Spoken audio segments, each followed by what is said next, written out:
এই মুহূর্তের সবচেয়ে বড় খবর, আরজি কর মামলার এবার রায় ঘোষণার দিন নির্ধারণ হলো। 18 তারিখ এই মামলার রায় ঘোষণা হবে।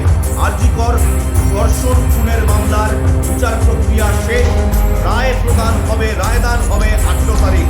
5 মাস পর, আরজি কর কাণ্ডের 5 মাস পর, চিকিৎসক ধর্ষণ খুনের 5 মাস পর রায় ঘোষণা। আরজি করে তরুণী চিকিৎসককে যে নির্মমভাবে ধর্ষণ করে খুন করা হয়েছিল, 2 মাসের মাথায় বিচার প্রক্রিয়া শুরু হওয়ার 2 মাসের মাথায় এবার 18 তারিখ এই মামলার রায় ঘোষণা হবে। বিচার প্রক্রিয়া শুরুর 60 দিনের মাথা থেকেই চার্জ গঠন শুরু হয় এবং সেখানে এখনো পর্যন্ত চার্জ গঠন করা হয়েছে মূল অভিযুক্ত সঞ্জয় রায়ের বিরুদ্ধেই।